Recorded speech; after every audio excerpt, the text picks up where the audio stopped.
right, hello and welcome to another Expert Inside interview. My name is John Golden from SalesPOP, online sales magazine, and Coavera, formerly known as Pipeliner CRM. Yes, I know I have to change my wall, but we'll get to that.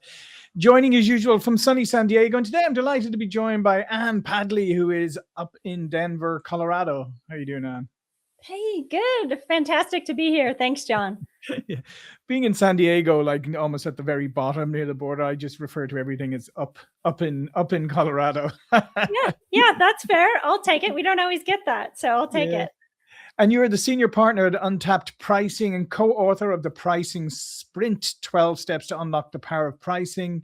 You've extensive experience working with businesses of all sizes and help teams gain clarity, confidence in their pricing strategy by blending commercial strategy, service design, customer insight, and behavioral psychology. And that's what we want to talk about today is about pricing. Well, let's start off with really bottom line on this, because you talk about a concept called behavioral pricing. So let's just start there with what a definition of behavioral pricing is. Yeah, absolutely. That's a great place to start. So behavioral pricing is really this idea that customers don't evaluate price in a purely rational, purely analytical, logical way. Mhm. So they really are weighing a range of different factors. And when we are working on sales or designing our offer, some of those factors we can control and others we can't. So, for example, we can control how we present price. We can control our value proposition. We can control kind of how we're positioning ourselves in the market. We can control to some extent that buying experience that the customer has with us, right? But we can't control things like their budget, past experiences, alternative solutions they might be weighing out. So I think if I had to boil it down, it really comes down to that you can have two identical prices that can perform very differently. And I think that's the beauty of thinking about pricing through the behavioral lens. So you can really shape how they're framed and presented to customers in different ways. Because let's face it, a lot of times, like when people are pricing, kind of what they do is they look at competitors, right? And they go, okay, well, that's the premium offering in the market. That's the low end offering in the market. We're somewhere in the middle. So we'll price ourselves somewhere in the middle, and that'll probably be the sweet spot. That oftentimes is, let's be honest, like where pricing comes from. Yeah, I think that's a great observation. It is often where pricing comes from. And I think that weighing where your competitors are is one aspect of pricing, but it's really important to go beyond that. And if you're not, then you're letting your competitors essentially set your commercial strategy instead of letting your value, your offer, like all of the things that your team spend so much time and energy on creating those differentiators. When you kind of cede all of that to your competitor and set price according to what they're doing, you're really missing out on a huge piece of value that you could be really capitalizing on. Yeah, and I feel and you're correct, and I think also it shows that you haven't really yet chosen a market, you haven't really identified who your real target buyer is, because if you did that, then you would probably want to do what you're talking about and be more inclusive of in the pricing, like bring in all the elements. So tell me, from your experience, give me an example. You don't have to name names, but give me an example of a company that you worked with that changed their pricing using this method, what it was like before and what the impact was. Yeah. So I'll share a range of examples as we go today, but I think one that's great to start off with is just to kind of come down to this point of how we frame and present our price to customers. So we recently worked with a team that was convinced that price is the problem. And this is easy to do when you're setting your pricing based on what you just said, like comparing it to the competitors. Price is always going to somehow become the problem that's standing in the way. And it was to the point that they were even kind of thinking about lowering their price. So they came to us and we really dug deeper into the behaviors on two sides of the aisle. So I would say that, there are people on both sides of the price. There's the team that are setting the price, Mm-hmm. and there's obviously the customers that are buying it. So we kind of dug into this. We looked at how their team were setting and presenting price. We looked at how their customers were interpreting and responding to that price. And then we were able to apply the pricing sprint methodology that we use in order to make some changes to their processes, to repackage kind of how they were selling the offer, and then to update how price was presented. And what that did was it immediately changed the sales conversation. So I talked to their sales lead a couple of weeks ago. They were live field testing some of the work that we had done.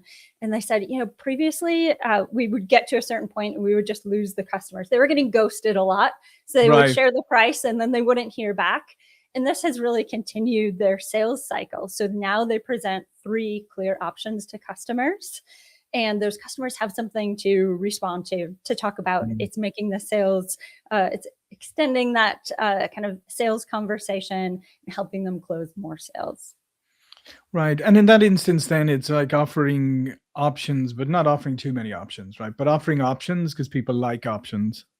Yeah, I think that's exactly it. So when we offer options, something really interesting happens psychologically. So we're able to flip the switch from a binary decision. Should I buy this? Yes, no. Yes, I should. No, I shouldn't. To this much deeper processing of thinking about actually which should I buy? Which one's the best fit for me? How does it fit my needs? How does it fit my budget? How does it fit all of those other complex factors that we talked about earlier? There's a research study that I love from researchers at Columbia and Stanford. They went out to supermarkets and presented shoppers with either 24 jams or 6 jams in a display that they had in the store. What they found was those that actually saw the 24 jam display, it got a lot more attention, right? People really loved browsing all of those different options. It was really interesting to look at. But actually, when they looked at sales, they were able, and in that display that had the 6 jams, people were 10 times more likely to actually complete a sale. And the part about it that I love, so I love they were kind of closing sales, but I love that people were actually more satisfied with their decision. They were more satisfied with the jam that they took home when they saw only 6 instead of 24. Yeah, because I mean, we get into choice paralysis, don't we? Because it's just too overwhelming, and it's like, I mean, at least if you're choosing from a small amount, maybe in your example, maybe with the the pricing, there's 3 options. Okay, I can get my head around that. I can also know I can make a decision. If you give me 6 or 9 options, then I'm like, eventually, I'm just going to get paralyzed and probably not move forward at all. Yeah. That's exactly right. So when we increase the cognitive load of our customers, when we give them too many choices or too complex choices or too unclear choices, one of 2 things happen. So customers default either to what they know, or in the case of sales, the least expensive option, or they walk away. So when we're increasing that cognitive load or not offering the right choices, that's happening. On the other hand, when we don't offer any choice at all, we're essentially providing our customers with an ultimatum, right? So you want it or not, this is what it is. Kind of take it or leave it. Yeah. And talk to me a little bit about tiered pricing, because, that tiered pricing is something we've all become very used to, especially in technology and all that kind of stuff. Is tiered pricing, is that from a buyer psychological point of view, is tiered pricing still a strong way to go? Yeah. So you really tapped into that idea of, when we look at any SaaS price out there, the SaaS pricing page, even Netflix does this, you're usually looking at 3 clear kind of good, better, best options. But I want to say this applies to enterprise sales as well. Sure. Yeah. So even if you're selling something highly complex, it's not that $9.99 kind of price tag. You can still apply this idea of 3 clear options. So it does kind of 4 things. So number one, we already talked about, it flips that switch from should I buy to which should I buy. Number two, it provides a negotiation pathway. So when we're putting in that lowest price option, it makes the trade-off between price and scope really clear. So this is especially true in enterprise sales. You come back to me and you say, actually, this is above our budget. When we have that clear negotiation pathway, we say, great, like we could start here. And once we grow the relationship, this is where we could go. And do people react also, you know, when people often put like the middle one as like, oh, here's the most popular, and is that, how does that impact psychology? Yeah, that most popular tag. Is that what you're asking about? Yeah.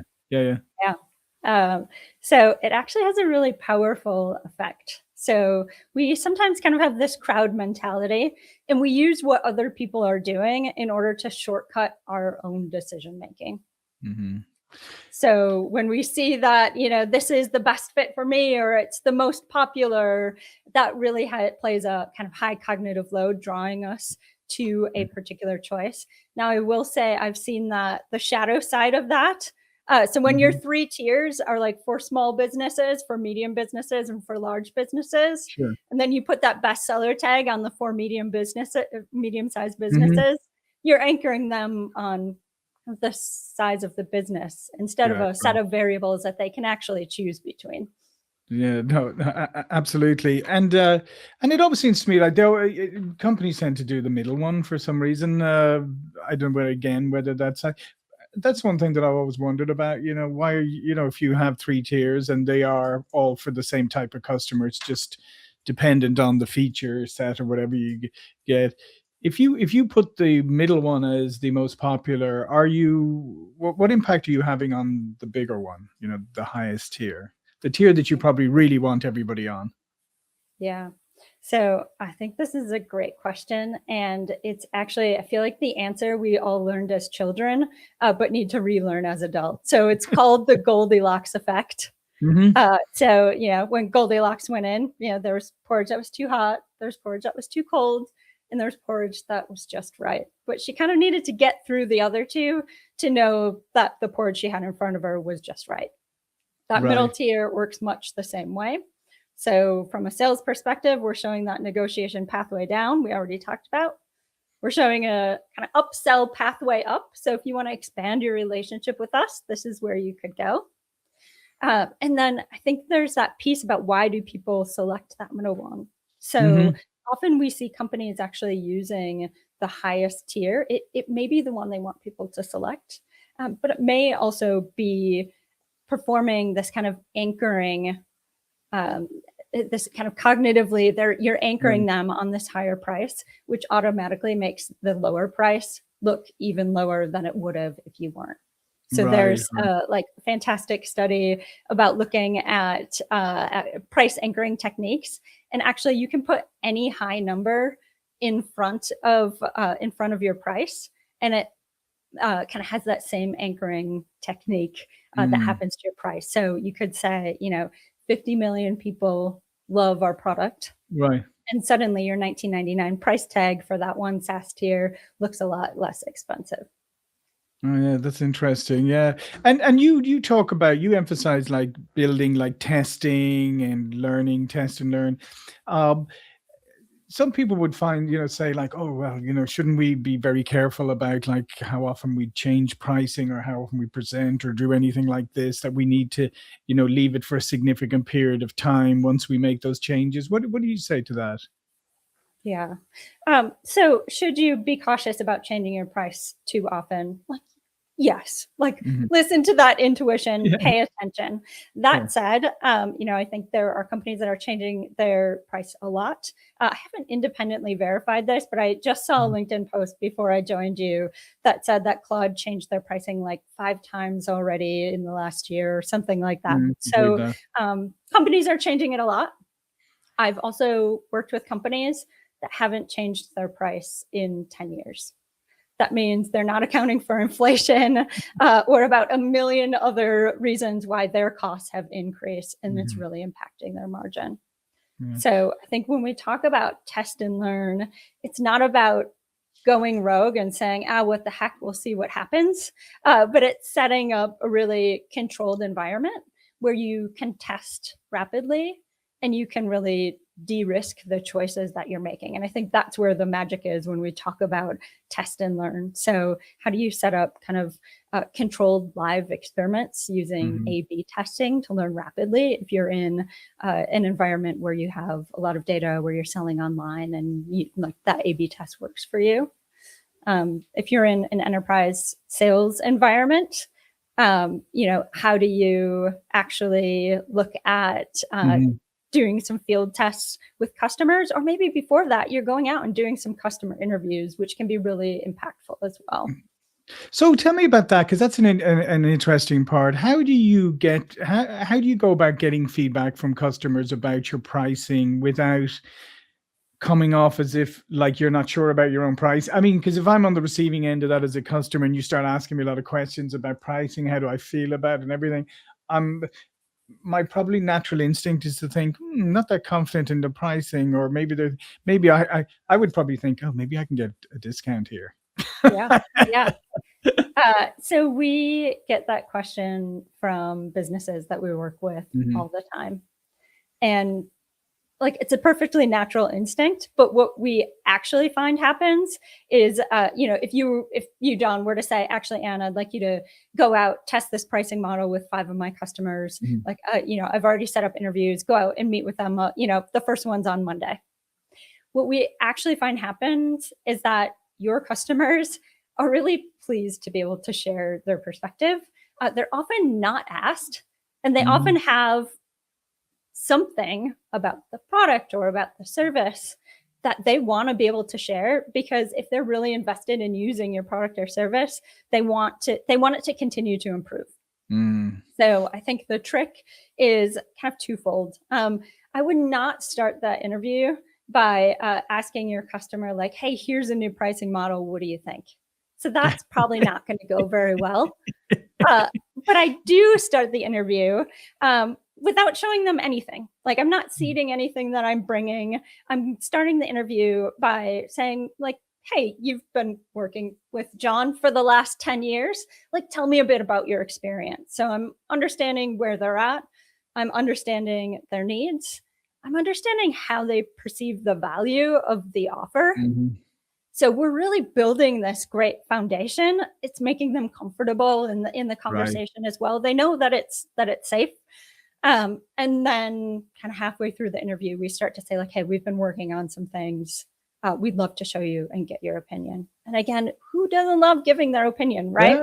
Yeah. And I always find that is people don't talk to their customers enough. They don't ask enough questions. I mean, somebody asked me a while back about, changing buyer behavior. And they said, well, how do you keep up with changing buyer behavior? And I said, well, simply ask your customers, because they buy from you, and ask them if they've changed how they buy.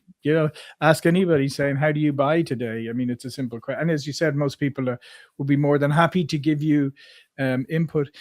What are some dangers in or maybe things to be wary of misinterpreting what customers are saying or customer data?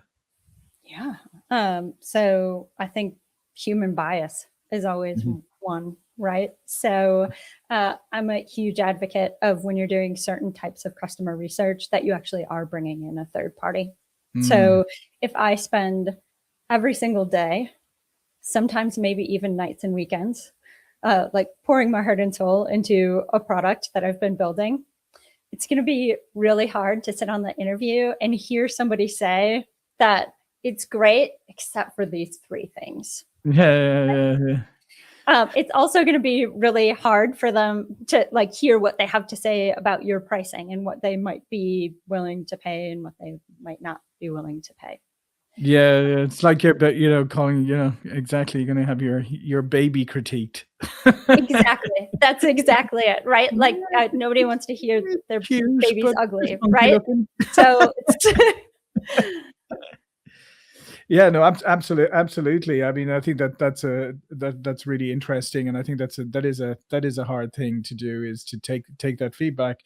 But tell me, finally, AI is having a big impact, right? And so tell me, how do you think AI and the increase in, like, customer access to customer data and personal hyper personalization, how do you think all of those things are going to impact pricing decisions? Yeah. So we already see AI impacting pricing because of the way that it changes how you can deliver value and Mhm. how customers perceive value. So, especially where businesses that are traditionally non AI, which I guess is everyone, depending on how long you've been around, Mhm. we then, when they start to integrate AI into their offer, it starts to change how they're able to deliver value, how much value they're actually able to provide to their customers, Mhm. and at what cost. So I think Exactly. we're starting to see a lot of changes to just wholesale pricing models. Like, hey, we need you to come in and look at our pricing model, tell us what's working, tell us what's not working, and help us fix it. Yeah. And I think people are discovering now, I mean, they're discovering, yeah, with token pricing and all of that, is that things can get quite expensive when AI comes into play if you don't know what you do, if you integrate things without thinking it through and thinking through what the cost to you could be, but also the cost to your customer. Yeah, I think that's exactly it. And why I always do advocate for customer research. So, whether that's in the form of customer interviews, like we just talked about, whether that's customer surveys, or whether it's even a market level survey so that you're pricing your or you're testing your pricing model before Mhm. you're launching it. I think anything that you can do to kind of de risk that decision, number one. Mhm. And number two, to understand it from the customer perspective. So you Mhm. mentioned tokens and things like that. It's always Mhm. going to be a great idea. Like, yeah, sure, let's charge by this many tokens, Yeah. but go out and like talk to your customer about how they use it and how it fits into their Yeah. workflow and what impact they have that has on them. And suddenly, they might stop using it for certain things or be more choosy and selective about using it when actually you Yeah. want them to be really open and using it for everything and more and more and more so you can continue to grow their usage. And like, how do you actually monetize that if your original thought wasn't the right thing? And especially if they're used to predictable pricing and then suddenly variable stuff starts to come into play. I mean, that nobody likes that. I remember when I ran some companies some years ago, and there was, it was, shall we say, a CRM competitor that we had to use at the time. But then they did a true up every year, right, on the things we use, and it was just the most like heartbreaking when you just go, ugh, I didn't have that budgeted. I didn't have that. I wasn't expecting that, that kind of thing. And those are the kind of things that people hate. I think that's exactly what we love, predictability. Yeah. We want to be able to plan, and as a business, you need to be able to budget for Mhm. something. So Mhm. I think there is certainly a way to do it, but understanding what that looks like for your customer and understanding how it fits into that workflow, so there aren't surprises at the end of the year, like you just mentioned. You get that Mhm. bill in, and you're like, oh no, that doesn't leave a great taste in your customer's mouth. Yeah, it doesn't, especially because I, at the time we run these companies, I was compensated on profit. So every expense item, I'd be like, ah. So it was personally It rough was for you as personal as well as well for as, the yeah, I company. was like, Okay. thank you, Mr. Unnamed company." And just one last thing I just wanted to say, because it just reminded me of an experience that we had about 6 months to a year ago. We got reached out to by a company that was with a new AI tool, and they asked, would we be willing to review it and use it for a while and give them feedback and all that, and sure, and we did.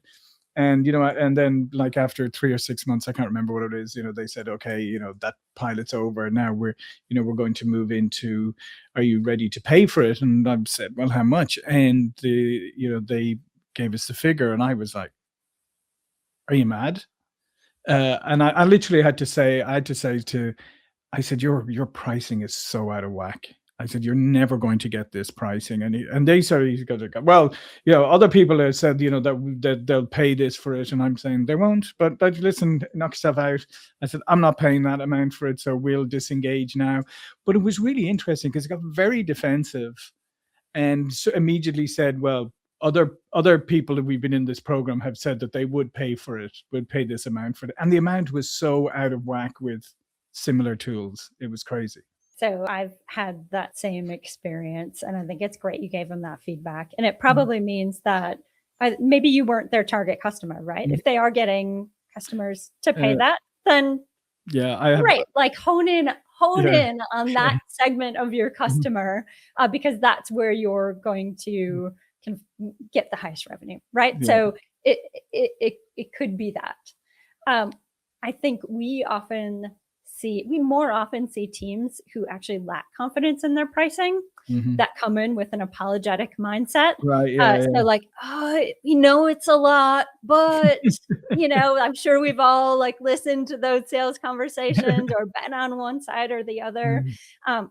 It's more rare that I do see the kind of overconfident as you expressed. And I think really the goal is somewhere in the middle where we have unapologetic pricing. I would say it's firm but fair. Yeah, I mean, from the fair, I mean, exactly. I mean, if you're delivering a certain amount of value, then there's no, complaints. But if your pricing is out of whack with your value, then there is an issue. If you're underpricing and undervaluing what you're doing, that's an issue too. Yeah, that's exactly it. If we look at value, it's not just at the point of that sale. It's not just, can I prove enough value to close the sale? We think about value in use. So value has all of these different touch points across a product or service. And I think what's so interesting in the case that you shared is you had plenty of time with that, right? If you were using it for 3 months, you were giving them feedback, like that value and use was locked in. You should have known exactly what it would do and what it wouldn't do, and theoretically be able to close that sale much easier. So if you were their target customer, then I guess they would want to start to watch for that pattern across all of their beta users and maybe need to adjust their pricing. Yeah. No, I mean, I think we probably were their target customer, but anyway. Well, listen, Anne, this has been fantastic. All of Anne's information will be below this video. But before we go, please do remind people about what you do. Yeah, absolutely. So my co-author of the pricing sprint, my co-author Jenny Miller, and I lead pricing work at Untapped Pricing. So we are a boutique pricing consultancy where we help organizations design and implement pricing strategies that really reflect the value that they create. So we've worked with businesses doing everything from sportswear to software to seismic technology. In fact, it's one of my favorite ones. And we often hear how wide-reaching pricing is across the business. And I think we've touched on that a lot today. But I think pricing work takes us across pricing, of course, takes us across value proposition, market positioning. It takes us into our product and like what features are people willing to pay for and which aren't they. And it takes us into just customer insight, understanding kind of our brand and our customers, like the great example that you gave us. Yeah, and I would encourage people to go check it out. I'll be honest with you, and anybody who's been through this knows pricing. Rarely do you have real pricing expertise in your company. Let's be honest. And a lot of times, as I said, the pricing is a combination of what are the competitors doing, where are we? Yeah, let's fix it. I would recommend people go check out the work with Anne and her colleague does, because it could make a massive difference to you. And like I said, very few people have real pricing experience, and that's been my experience anyway. Yeah, absolutely. So I think the book is going to be a great tool for that. Have one here on my desk, as any good author would. So yeah, definitely check out the pricing sprint. It's out May 28th. Fantastic. And we'll have it here below the video. So listen, thanks again, Anne. Thank you for watching and listening. And I'll see you all again very soon. Thank you. Thanks, John.